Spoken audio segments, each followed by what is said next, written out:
Elizabeth Roberry, and preparedness and food storage has been passionate of mine for about 25 years now, maybe a little longer. And I've just learned a lot throughout the years, and I started simple and then you just grow from there. So not everybody's going to have everything all at once, but you start simple and grow from there. The one thing that I find very important to tell everybody that I'm passionate about is to make sure that you have what I call parachutes or backup plans. So you need to have more than one way to cook your food. And so if you just only had a stud oven and if it was a cloudy day, that would not do you any good. Or if you had a source of fuel but ran out, here again you would still need a way to cook your food. So having multiple ways to cook food is super important. The other thing that is really important is being able to have different ways to have water. You can have water stored in a big 50-gallon drum, and that's great, but eventually when that wears out or runs out, what are you going to do for more water? So you need to have ways to filter it. You can go get water from a creek, from your rain spout, from wherever, but you need to be able to filter it. So there's got to be different ways to filter the water as well. Some are portable, like this, and some are more not portable, like a Berkey water filter, something you just probably keep in your home. Light is another really good thing that you need to have multiple ways to have light. So I have a lantern, a solar light, and a candle, and a flashlight. When I run out of batteries, these two things aren't going to do me any good, but the solar and the candle will still work as long as I can light that with a match. So with food, there's lots of different ways to store food as well. You can store them in number 10 cans, you can bottle it yourself, you can buy cans of food, and you can also put non-perishable food in a big 50-gallon or 5-gallon drum, so bucket. So there's just lots of ways to do these things. There's different ways to garden. There's different things that you can put in your 72-hour kits. It's something that you can make fit for your family and your needs. Hello, my name's Esther. I'm representing the Spanish Fork Community Garden Committee, and we just barely started the garden this year. Super excited about it. It's really been a community-built thing. We're getting the garden ready to open up in April and have beds ready to reserve. You can find us on Facebook if you want to learn more about it. And we also are always looking for more volunteers to help out with the garden, or if any businesses would like to sponsor and help donate for the garden as well. So if you want to get involved other than having a garden plot, we'll need volunteers with helping set things up, and would love volunteers helping out with the garden throughout the year. We're also going to have classes, with help from the library here, and we're also taking in-kind donations if you have garden tools or anything you'd like to donate for people to use at the garden as well.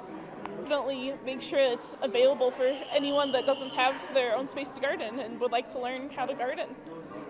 Hi, my name's Katrina Navarro, and I'm the Utah County Medical Reserve Corps Coordinator. We are one of 15 units in Utah, and we help the public with public health emergencies, and we also do community outreach and education. Something we've done recently was, of course, COVID-19 response.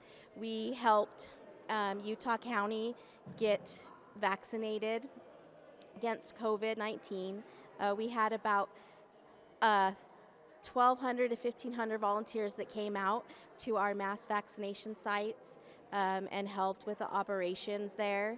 We donated 30,000 hours during our COVID response, which was a monetary value of like $1.2 million. So we are really grateful for our unit, how they stepped up and really helped out with COVID response. And we hope that our unit will continue to grow and that we'll be ready for the next public health emergency. Thank you. My name is Eva Pearl-Stoneman, and I'm a retired RN that's still licensed, and I volunteer with the Medical Reserve Corps with whatever they need with educational or other things. This is the wounds, and you can see there's different size wounds on here. The best thing is to start is to put pressure on it.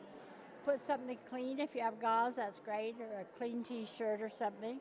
Put it over the wound and apply pressure, which you'll have to apply till it stops. If it's a deep wound, like this wound, you might have to pack it, which is putting the gauze down inside of it. Or if you need to, you can put a tourniquet on. This is the tourniquet. You can see you put it over the limb, up high. Velcro is always nice, but And then this is a bar that you turn to tighten it. And you tighten it until the bleeding stops. And then you need to secure it so it doesn't undo. And you just tuck it under this right here and then pull this over it to secure it so it won't come undone. And it's important you put the time so that they know how long that tourniquet has been on. And then leave it, hopefully you'll have the responders, first responders there by then.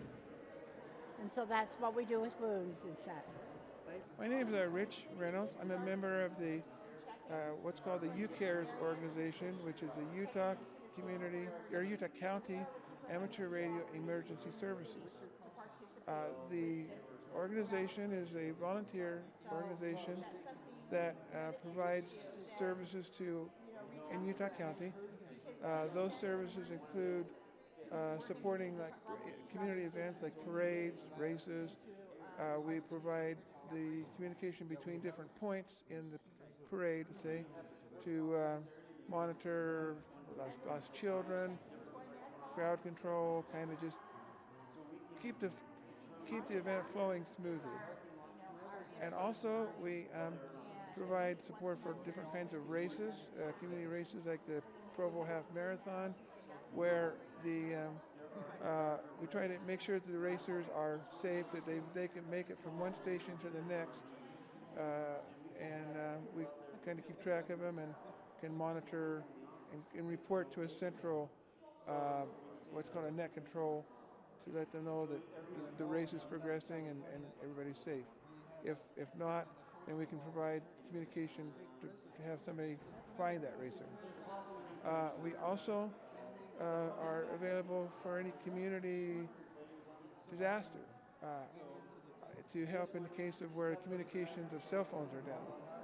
I was actually in a hurricane in Texas one time, and even though the cell phone towers were operational, we really couldn't use them because there was so much traffic that we were asked not to, and there was just too much traffic. So in this case, we would be able to communicate with emergency service personnel and keep the help have some organization, even though we don't have a cell phone communication.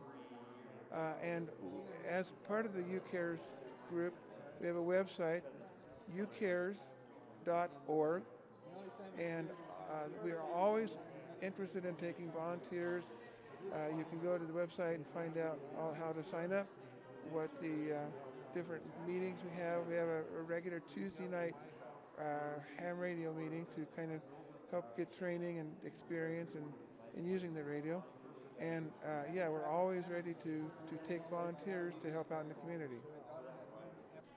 Hi, I'm Regina with Sofo Survival. We are an emergency preparedness store on Spanish Fork Main Street. We have a variety of things. Our claim to fame is education. So we want to prepare you and help you. We know that emergency preparedness can be overwhelming. So we have everything from water storage to food storage, first aid kits. We can help you build anything. Any questions you have, we're here to help you. We've got downloadable guides on our website. We have freeze dryers, anything you can think of with emergency preparedness, and even some fun camping things as well. So if you'd like to come and see us, we are on Spanish Fork Main Street. You can go to our website as well, sofosurvival.com. Thanks.